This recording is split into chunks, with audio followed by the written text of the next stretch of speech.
Cómo programar su mente para el éxito. Módulo 9. Todo lo que es y lo que será es el resultado de lo que sucede en su mente. Este es el concepto más impresionante que cualquiera haya descubierto. Usted puede modificar de manera espectacular las realidades externas de su vida si cambia las actitudes internas de su mente, como dijo William James. Ya hemos hablado sobre las diversas leyes. La ley de las creencias, que sus creencias se convierten en sus realidades, que usted ve el mundo según lo que crea que constituye la verdad sobre el mundo. Las creencias crean el hecho real, según piense el hombre en su corazón o la mujer en su corazón, así serán. También sabemos que la ley de la correspondencia dice que su mundo externo siempre se corresponderá con su mundo interno. Esto significa que hay algo en su mundo interno que se corresponde con todo lo de su mundo externo.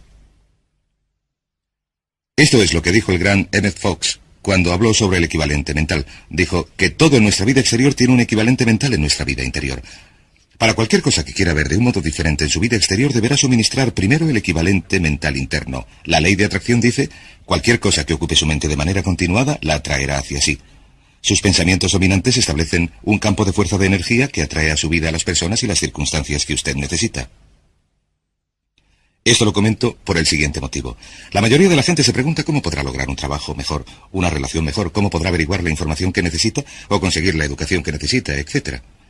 No tiene que preocuparse al respecto. Lo que ha de hacer es dejarlo claro en su mente. Activar y penetrar en el flujo de estas leyes mentales universales y todo lo que necesite llegará a usted tal como lo necesite, exactamente cuando lo necesite y en la forma precisa en que lo necesite. Durante esta sesión vamos a hablar, ya hemos hablado antes, del autoconcepto.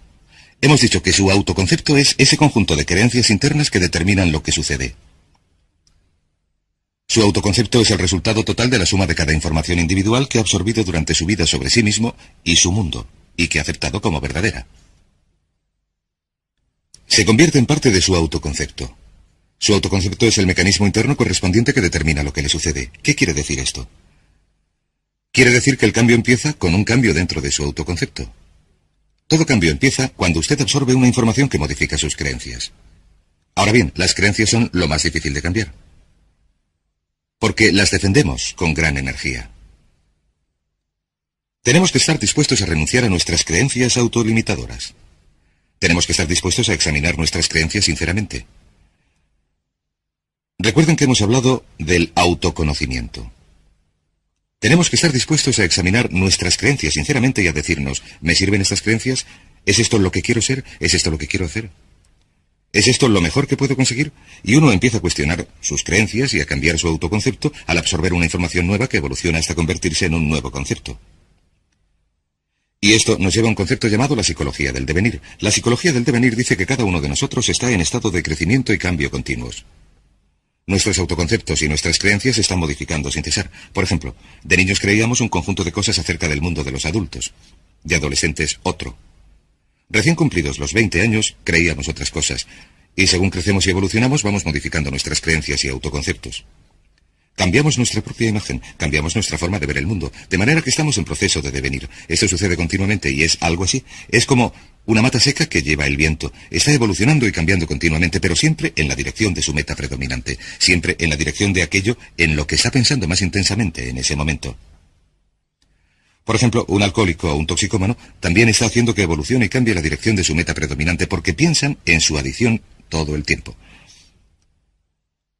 Y si usted desea evolucionar y crecer rápidamente, tiene que dejar bien claras estas metas. Las tiene que precisar. Tiene que intensificarlas y pensar en ellas todo el tiempo. A veces, si estudiamos a las personas que lograron grandes éxitos a una edad temprana, averiguamos que tuvieron una obsesión, una preocupación total por un aspecto o campo concreto durante mucho tiempo. Mientras que otras personas, que quizás son mucho mayores, nunca han experimentado una sensación intensa, nunca se han centrado en nada que hayan deseado lograr. Hay dos obstáculos para esta psicología del devenir. El primero se denomina la meóstasis. La meóstasis es el deseo de consistencia. Es un deseo natural de la mente de ser consecuente con lo que ha sucedido en el pasado. Si quieren, nos gusta mantener el status quo. Hay personas que dicen, así es como lo hemos hecho siempre, aquí lo hacemos así, etcétera, etcétera. Hay que vigilar la meóstasis porque lo que hace es que nuestra manera de pensar sea rígida e inflexible. Y la otra es la psicosclerosis. La psicosclerosis es sencillamente el endurecimiento de la actitud. el endurecimiento de la actitud. La gente con psicoesclerosis desarrolla lo que se conoce como ideas fijas. Las ideas fijas llevan a la rigidez y a no estar dispuesto a cambiar. Ambas nos llevan a quedar atascados en la zona cómoda. Recuerden, la tendencia natural de todo comportamiento humano consiste en empezar a hacer las cosas de una manera específica y luego quedar atascado en una zona cómoda. Uno queda atascado en una zona cómoda, en una relación incluso si no es feliz, en un trabajo incluso si no está satisfecho, en un determinado nivel de ingresos incluso si no es suficiente. Hay que luchar contra la zona cómoda porque la zona cómoda se convierte rápidamente en una rutina, en un surco que seguimos, y se dice que el surco se convierte en una tumba. La única diferencia entre un surco y una tumba es la profundidad. También se ha dicho que el surco no es más que una tumba con los extremos borrados, así que pongan mucha atención porque la gran mayoría de las personas de nuestra sociedad tienden a evolucionar de manera natural hasta establecerse en una zona cómoda. Se convierten en los inflexibles paladines del status quo, caen en la rutina e incluso cuando el cambio sería bueno para ellos, no cambian nunca. Esto nos lleva a los dos grandes poderes que controlan todo lo que nos sucede. Y el primero es el poder del amor. El poder del amor es el que da forma a su personalidad y da forma a su destino. El poder del amor simplemente significa que todo lo que hacemos lo hacemos o para obtener amor o para compensar la ausencia de amor. Antes dijimos que la personalidad completa del niño se forma de acuerdo con la calidad y la cantidad del amor que recibe, y que todos los problemas del adulto son el resultado del amor retenido. Retenido por nuestros padres, quizás retenido de la gente cuando crecemos. El otro poder es el poder de la sugestión. El poder de la sugestión actúa a lo largo de todas nuestras vidas. El poder de la sugestión es muy fuerte. Lo que hace es empezar a actuar sobre nosotros casi desde nuestro nacimiento, a veces desde antes. Y el poder de la sugestión nos da forma.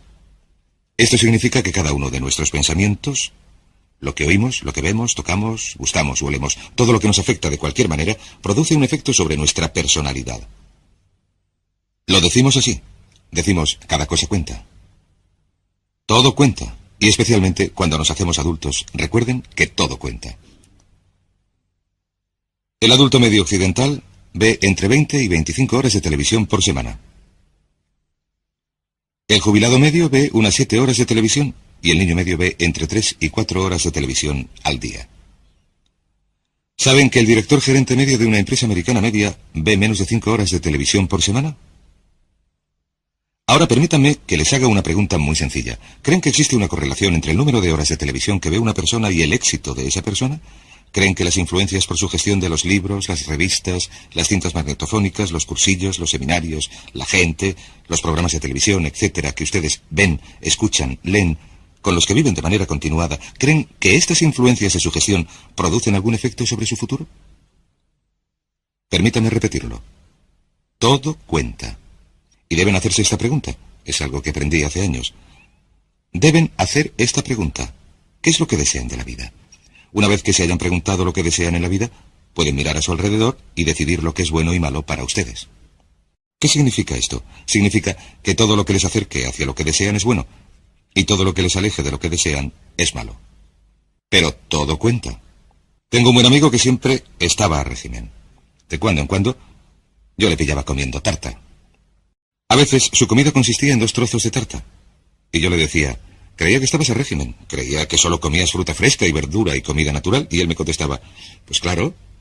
¿Y la tarta qué? Yo le decía, eso no cuenta, me contestaba. ¿Saben que hay muchas personas que se quedan sentadas en casa viendo la tele 3 o 4 horas cada noche, que quieren tener éxito, que leen los chistes y las páginas deportivas, que leen revistas absurdas o no leen nada, oyen la radio, no hacen nada con su tiempo libre ni con su mente y dicen, quiero tener éxito, quiero tener más éxito? Y yo digo, ¿y qué de todas esas cosas que está haciendo y que le hacen perder el tiempo? Me contestan, eso no cuenta, pero desgraciadamente para la naturaleza todo cuenta. Esto nos lleva a algunas leyes que quiero compartir con ustedes. La primera ley es la ley de la costumbre. Estas también son leyes mentales. La ley de la costumbre es muy parecida a la ley de la inercia. La ley de la inercia dice que un cuerpo en reposo tiende a permanecer en reposo, a no ser que actúe sobre él una fuerza externa. También si el cuerpo entra en movimiento, tiende a permanecer en movimiento, a no ser que actúe sobre él una fuerza externa. La ley de la costumbre dice que sin una decisión específica por su parte para cambiar algún aspecto de su vida, la tendencia natural es seguir igual indefinidamente. Como dijo una vez un especialista en gestión de tiempo, Cuanto más haga lo que está haciendo, más recibirá de lo que recibía. De modo que debe examinar lo que ha recibido y examinar lo que está haciendo y decir, ¿es esto lo que quiero? Seguirá en la misma dirección, a no ser que se decida a cambiar de forma concreta y específica. También hay otra ley que se llama la ley de la emoción. Y por cierto, antes de hablar de la ley de la emoción, permítanme decir esto. Alrededor del 95% de lo que hacemos lo hacemos por costumbre. La única diferencia importante entre la gente con éxito y los fracasados es que la gente con éxito tiene costumbres de éxito y los fracasados tienen costumbres de fracaso. Por ejemplo, ¿han oído el refrán al que madruga Dios le ayuda? ¿Por qué es esto? ¿Por qué madrugan tantas personas con éxito? Pues porque así aprovechan mejor el día. Y también porque madrugar les obliga a irse pronto a la cama. No malgastan las noches, que es cuando están más cansados y producen menos. De modo que vemos una y otra vez que los hombres y las mujeres de éxito se acuestan pronto y se levantan pronto. Tienen una costumbre de éxito. ¿Por qué no se acuesta pronto y se levanta pronto mucha gente? Porque son perezosos, no son disciplinados, no tienen metas que deseen con suficiente intensidad, no tienen costumbres de éxito. El 95% de su éxito lo determinará el tipo de costumbres que desarrolle. Si tiene buenas costumbres, conseguirá el éxito a pesar de los pesares. La ley de la emoción dice esto. Todas las decisiones que tomamos se basan en la emoción. Se solía decir, la gente actúa al 95% por emoción y al 5% por lógica. Uno de los grandes descubrimientos que he hecho es que la gente actúa al 100% por emoción, que no actuamos por emoción ni siquiera al 95%. Cada decisión que tomamos se basa en la emoción. Si alguien dice, esto es lo lógico, lo que quiere decir es que, aunque parezca lógico, lo que sucede es que aquello está más cargado de emoción. La ley de las emociones dice que todas las decisiones que tomamos son emocionales. Y dice también que una emoción fuerte domina a una más débil. Una emoción fuerte domina a una emoción más débil. Así que la emoción más fuerte será la emoción dominante. Y determinará lo que uno haga. Toda acción viene determinada por la emoción predominante en ese momento. Según cuál sea la emoción más fuerte, si es el temor dominará sobre lo que uno haga. Si es el deseo dominará sobre lo que haga. Las dos emociones principales que luchan en nuestro interior continuamente son el temor y el deseo. Un campeonato mundial que se repite sin cesar. Nuestros temores nos retienen, nuestros deseos nos impulsan. ¿Cómo se hace para que venzan los deseos? Muy sencillo. Se usa la ley de la concentración y se piensa todo el tiempo en lo que uno quiere. Concéntrese todo el tiempo en lo que quiere. Se mantiene la mente fija en el deseo. Se preocupa uno totalmente por lo que quiere, como dijimos antes, y los temores tienden a disminuir. Pero piense en lo que piense, si piensa en sus temores o si piensa en sus deseos, la ley de la emoción es la que determinará sus acciones, y sus acciones determinarán sus resultados. Esto nos lleva a otra ley que se llama la ley de la expresión. Esta ley de la expresión es muy interesante. Esta ley de la expresión es muy antigua, anterior incluso a una cita de Aristóteles. Todo lo que se imprime se expresa. Todo lo que se imprime se expresa. Todo lo que se imprime se expresa. ¿Qué significa esto? Voy a sentarme hasta que esté limpio el encerado. Significa sencillamente esto. Todo lo que por cualquier motivo se imprima en su psique, venga de la fuente que venga, todo lo que se mezcle con la emoción y se incorpore a su autoconcepto, con el tiempo se manifestará como parte de su personalidad y parte de su realidad. Dice en efecto que vemos el mundo a través de nuestro autoconcepto. Lo que vemos realmente es nuestro concepto del mundo. No creemos lo que vemos, sino que vemos lo que creemos. Lo que se haya imprimido en su mente como un hecho, como una verdad, como una realidad, se manifestará en su realidad o se expresará en su mundo, porque es lo que verá. Si ve que cierto tipo de personas son buenas, entonces verá bondad en esas personas. Si cree que los miembros de un partido político son imbéciles, todos los miembros de ese partido político le parecerán imbéciles, incluso los más sabios e inteligentes. Si cree que la oportunidad está presente en todas partes, verá oportunidades en todas partes. Si cree que controla totalmente su destino, entonces verá indicios de esto. Si se cree una persona popular, valerosa, confiada, con influencias, entonces actuará de manera consecuente con esa creencia y verá sus manifestaciones a su alrededor. He leído un caso interesante hace poco. Una adivina convenció a un joven de origen humilde que no tenía ninguna confianza en sí mismo de que era la reencarnación de Napoleón Bonaparte. Es una historia maravillosa, una historia verídica. Empezó a creerse que era la reencarnación de Napoleón Bonaparte. Se fue a la biblioteca y estudió a Napoleón. Lo averiguó todo sobre Napoleón. Empezó a andar, a hablar y a actuar como Napoleón, y a pensar como Napoleón. Empezó a imaginar grandes planes que Napoleón habría imaginado. Empezó a actuar valerosa y confiadamente ante la incertidumbre como lo habría hecho Napoleón. Con el tiempo, llegó a convencerse totalmente de que aquella persona tímida y reservada era de verdad la reencarnación de Napoleón. Mejoró su carrera profesional. Le dieron aumentos, le promocionaron. Cambió su forma de vestir, empezó a hablar con más confianza y cuando llegó a averiguar que la adivina le había engañado, había llegado a ser un hombre de negocios muy próspero. Muy interesante. Todo lo que queda impreso y se acepta, se manifiesta. Esto nos lleva a una ley mental importantísima. Es la que se conoce como la ley de la inversión. Cuando supe de esta ley por vez primera, me impresionó tanto que quería ocultarla y esconderla y no hablar de ella a nadie. Esta es la primera vez que explico esta ley a alguien en cualquier forma. La ley de la inversión dice sencillamente esto. Si uno logra un determinado nivel de éxito, un determinado nivel de salud, una determinada calidad de relaciones, entonces esa calidad de relaciones creará un estado subjetivo. Un estado subjetivo significa sentimientos, un estado emocional. En otras palabras, si uno gana un premio, siente que es un ganador. Si uno se enamora, siente que es un amante. Si triunfa en los negocios, siente que es un triunfador. Lo objetivo crea. En otras palabras, la realidad objetiva o el hecho llega a crear lo subjetivo o el estado emocional. ¿Les parece que esto tiene sentido? En otras palabras, sucede algo. Uno se siente de maravilla, ya me entienden.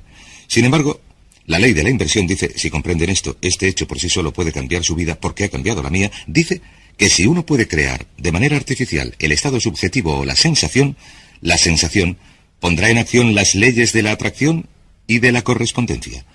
Atraerá a su vida a la gente, las circunstancias, las oportunidades necesarias para crear algo objetivo que se corresponderá con lo subjetivo. Y el método es este. Es tan sencillo que es sorprendente. Funciona así. Cada vez que piense en algo que verdaderamente desee, imagínese que ya lo tiene. Imagínese que ya lo tiene. Parece un juego de niños, pero es potentísimo.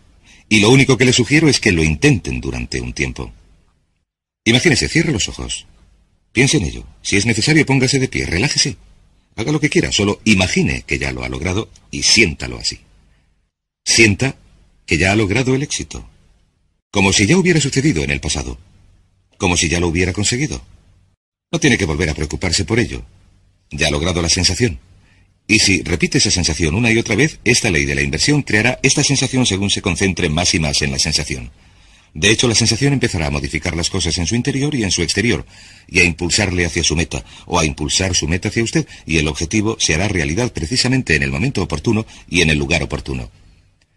De hecho, ni siquiera tiene que preocuparse por el proceso entre las distintas etapas. Lo único que tiene que hacer es retener la sensación de manera muy, muy intensa.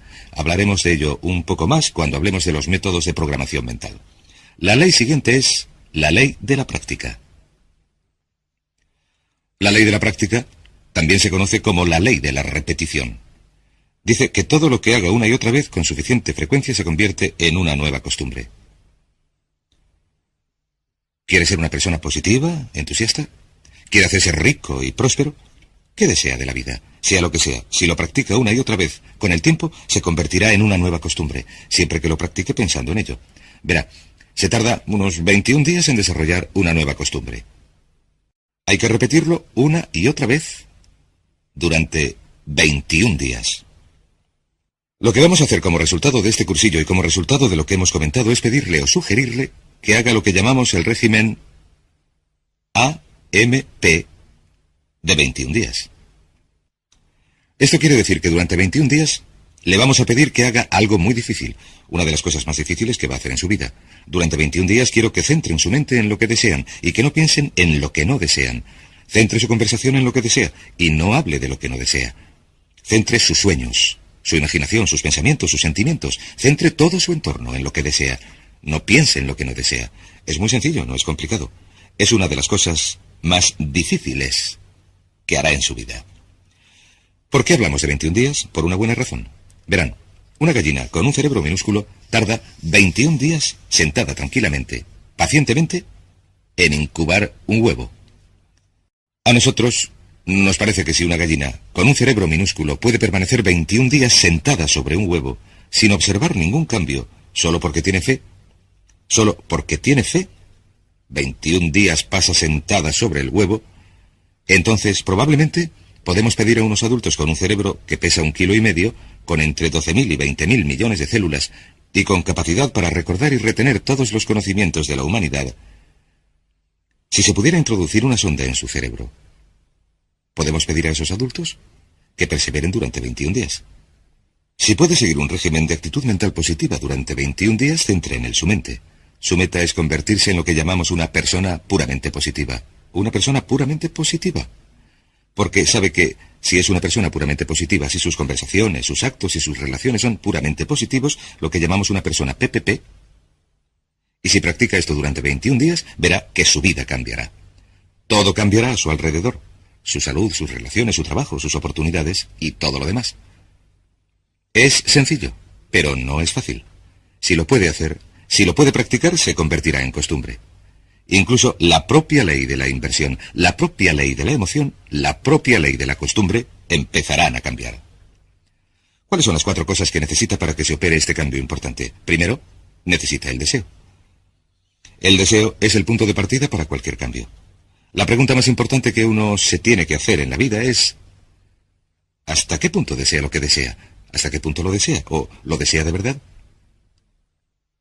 Verán, hay montones de personas que desean montones de cosas, pero ¿hasta qué punto las desean?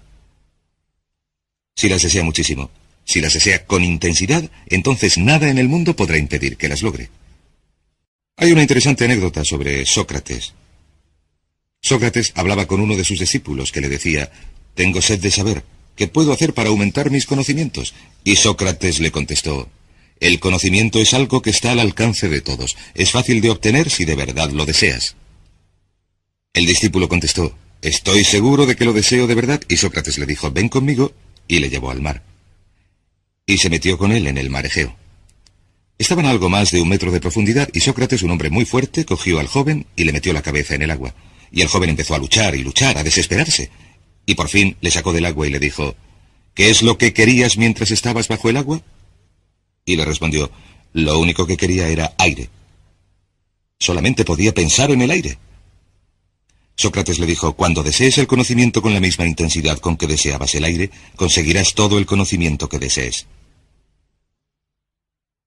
Y cuando usted desee algo con gran intensidad, si tiene deseo, lo logrará». El segundo paso es la decisión. Una y otra vez, cuando viajo, me doy cuenta de que se produce un cambio de primer orden en la vida de una persona cuando toma una decisión. También me doy cuenta de que la mayoría de las personas son increíblemente indecisas. Son muy reacias a tomar decisiones, a restringir sus opciones. Son muy reacias a comprometerse en cualquier sentido, y al no comprometerse, se limitan a ir a la deriva. Desgraciadamente, se condenan a vivir bajo la ley del accidente. De modo que el siguiente paso es tomar una decisión muy clara, inequívoca, de que esto es lo que quiere y que está dispuesto a pagar un precio para lograrlo. Hay un librito muy interesante escrito por Michael Hernacki que se llama El secreto definitivo. El autor dice que la clave del éxito consiste sencillamente en esto, en que uno esté dispuesto a hacer lo que sea necesario, que esté dispuesto a hacer lo que sea necesario. Que esté dispuesto a hacer lo que sea necesario. Una vez que haya tomado la decisión, ha de estar dispuesto a realizar el esfuerzo adicional. Ha de estar dispuesto a hacer lo que sea necesario. Lo interesante es que nunca se ha de hacer todo lo que sea necesario. Sin embargo, hay que estar dispuesto a hacerlo. Y esta decisión inequívoca de vencer o morir, ese compromiso al 100% es lo que supone toda la diferencia en su éxito. La mayoría de la gente no está dispuesta a comprometerse de ese modo. Se retienen, dicen: lo quiero, pero no estoy dispuesto a hacer esto o aquello, o no quiero cambiarme de casa, volver a estudiar, no puedo sacrificar esto, etc. He hablado, por ejemplo, con muchos padres que han hecho grandes sacrificios para que la madre se pueda quedar en casa con los niños durante los primeros 3 o 5 años de vida de estos. La gente les dice, estáis locos, necesitáis el dinero, no podéis viajar, no se pueden pagar las facturas cuando solamente hay una persona trabajando. Contestan, pero hemos decidido dar a nuestros hijos los mejores cimientos, la mejor base emocional, y creemos que esto se logra si la madre está en casa con los niños, así que estamos dispuestos a hacer los sacrificios necesarios. Y por supuesto todos tienen que decidir por sí mismos en cuanto a los sacrificios que desean hacer. El tercero es la determinación. La determinación significa apoyar su plan con, por así decirlo, una fuerza de voluntad férrea. Una vez más, todos los estudios que he examinado, y a lo largo de mi vida he dedicado unas 30.000 horas a estudiar el tema del éxito personal y empresarial, es que la fuerza de voluntad férrea es de enorme importancia. Determinación y constancia cuando las cosas se ponen feas, estar dispuesto a perseverar frente a la adversidad. Este tipo de determinación es esencial para desarrollar los nuevos modelos de pensamiento que garantizarán su éxito. Y por último, disciplina. Esta es mi preferida. Generalmente, esta es la única ocasión en el curso en la que hablo del tema, pero la disciplina es la llave maestra de las riquezas. La disciplina es la llave maestra de las riquezas. La disciplina, estar dispuesto a hacer lo que uno sabe que debe hacer, cuando lo debe hacer, le guste o no, es la clave esencial de su éxito.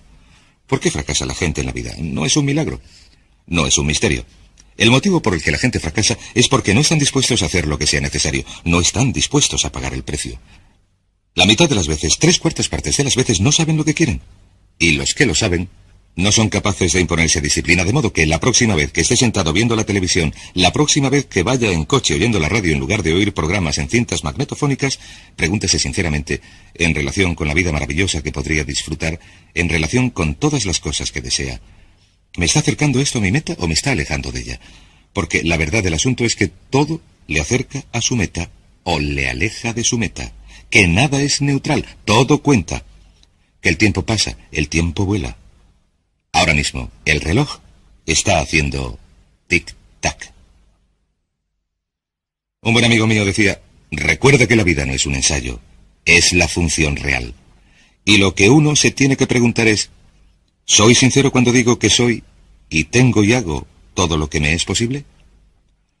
Si sigue un régimen mental de 21 días, un régimen de AMP, si centra sus pensamientos en lo que desea durante 21 días, si practica la ley y desarrolla nuevas costumbres, si repite las cosas una y otra vez, practica la ley de la inversión, y se imagina como la persona que desea ser, y practica la ley de la expresión, que todo lo que se imprime en su mente se expresa, se manifiesta en su realidad, verá que se producen cambios espectaculares en su vida, a veces mucho más deprisa de lo que se pueda imaginar ahora. Créame, yo lo sé. He intentado y probado todo lo que les recomiendo. Miles de antiguos alumnos míos lo han hecho y han logrado resultados estupendos. Serán estupendos también para usted.